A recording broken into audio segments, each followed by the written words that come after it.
Hey, this is part 2 of making the car hanging plant.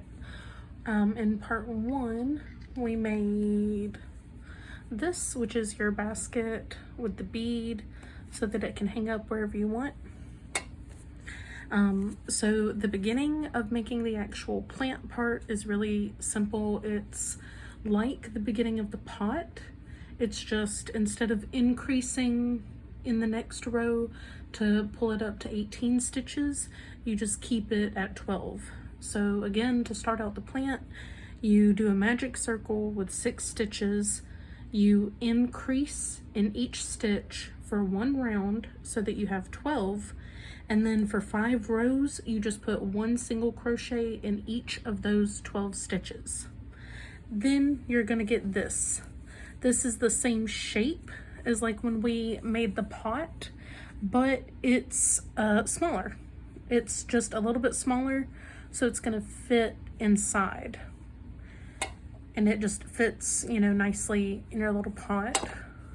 I did add 2 safety eyes to this. My light is kind of over here, but if you can see, it has 2 little eyes. So now I'm gonna go ahead and get my hook ready, but I'm just gonna stuff this. This is with polyfill, which doesn't hold oil super well, but I'm not gonna put much fragrance in this one anyway. But basically you just stuff your little buddy. You don't have to use polyfill, you can use yarn scraps or whatever you want. It's better to use cotton if you have it, or like a natural fiber, because that will hold the oil, like it'll soak it up better, but this will work for what I'm using it for. All right, so now we're gonna go from 12 rows. Instead of leaving it open like we did our basket, we're going to decrease. And when you decrease, you do it in the same way that you would increase. So we only did 1 round of increasing, so we're only going to do 1 round of decreasing, going from 12 to 6. And this is how I decrease. You enter that first stitch and just bring your hook through the next stitch. Yarn over, pull through, yarn over, pull through 2. You've joined those 2 stitches together, but it's more seamless than other ways to decrease. So I did 1,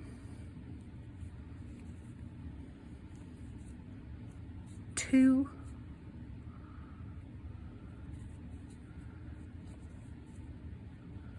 3,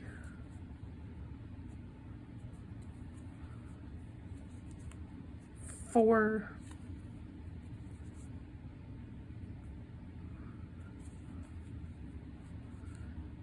5,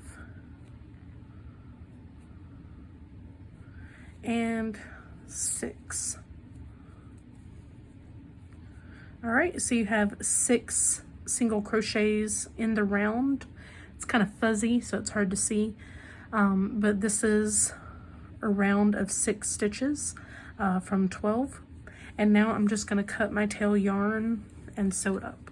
All right, I have this little guy sewn up at the top, and I left a really long tail because I'm actually just going to use this to make our first vine. Now, when you're doing your vines and your plant parts, there are a million ways to do it. Meaning, like, you can do flowers, you can do, the ones I've made recently have been to look like the string of pearls plant, which is what I'm gonna do now. I'm just trying to insert my hook somewhere where I can get a loop to start this chain. Let's see, there we go. And I'll clean up the fuzziness when we're done. All right, but I've just inserted my hook and attached that. And I'm gonna 1, 2, 3, 4, 5. All right, and then I'm gonna do like a bubble stitch. Gonna go into not the first one from the hook, but the second one. Like you're doing a double crochet, but instead of chaining over and pulling through 2 and then pulling through 2, or pulling through all 3 for a half double, I'm gonna yarn over and go back into that same stitch and yarn over and pull through again. And right now we have 2, 4, 5. You do this until you have 11. So 6, going back in for 7, 8, oof, 9, 10,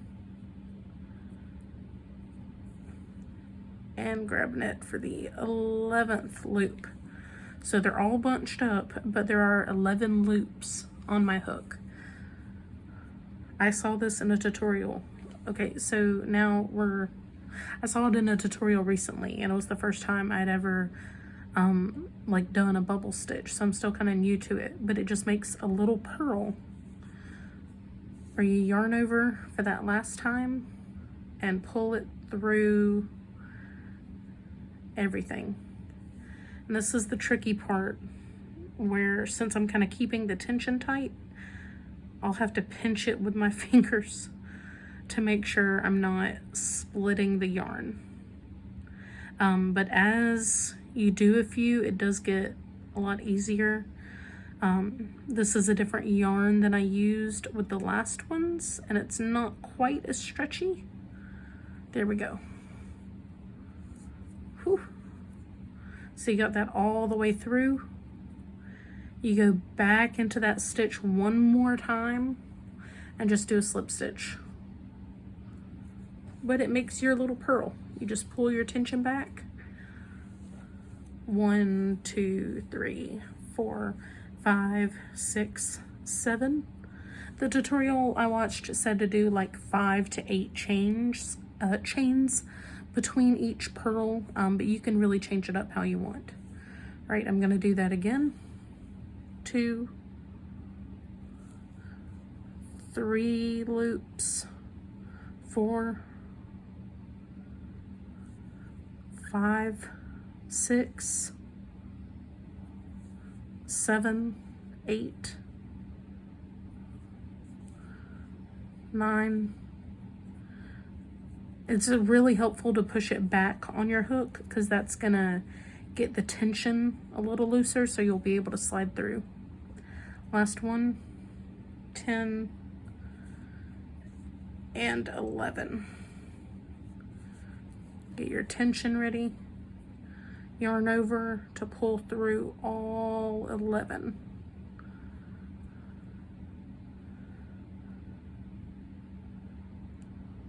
Ooh, okay, got it through. Again, go back in that same stitch you squeezed everything into and just do a slip stitch and pull, and that just makes another little purl. And you just keep going with your chain.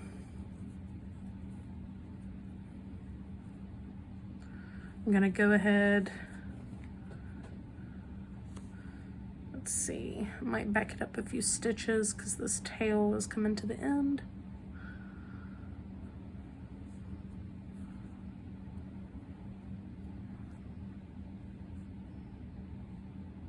All right, that second one from the hook.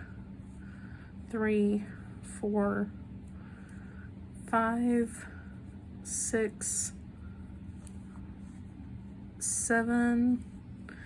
Since the tail is so short, I'm gonna go ahead and pull this through at 7 loops because it's the very end of that tail of yarn.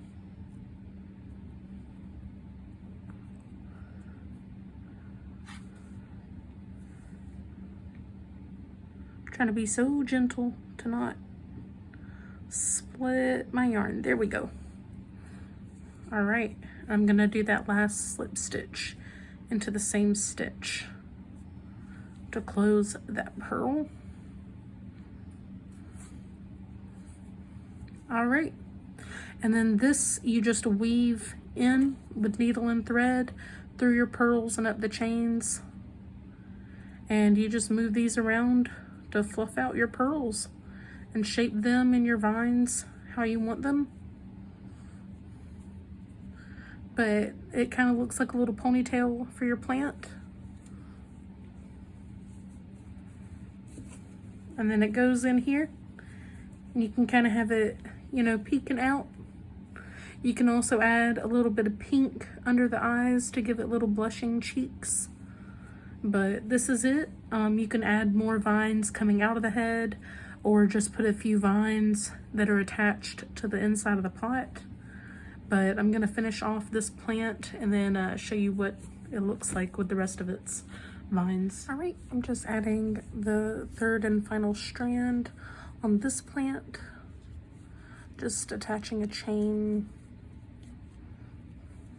kind of working the tail into it, and then I'm gonna cut the excess later.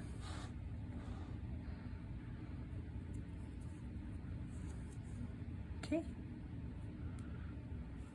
So I have 3.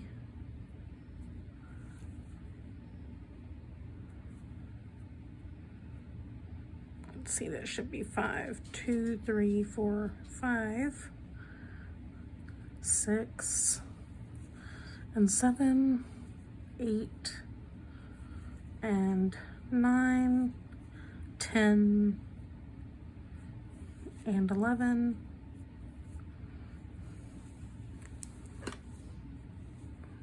Pull through.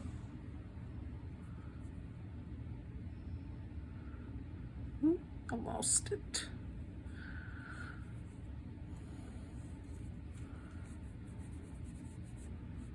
I'm gonna loosen up those 11.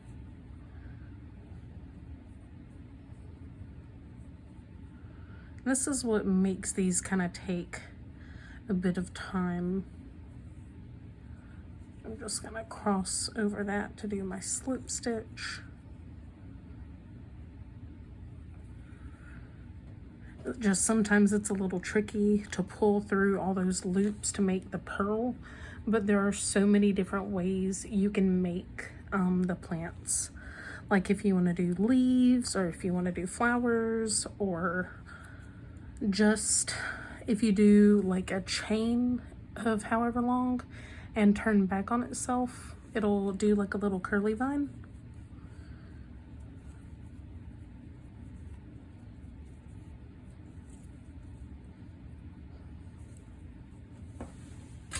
Ooh, and pull some of my yarn out. All right, going into that second loop. Okay, I have 3, 4, 5, 6, 7, 8, 9, 10, and 11.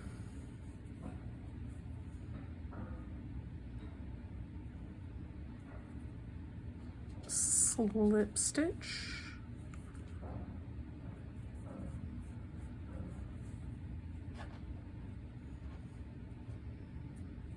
There we go. And again, I'm just going to cut my tail and then weave it into this. All right, so this little plant is done. I'm just going to put a little bit of this Citrus Bliss essential oil. Just put a few drops in the bottom.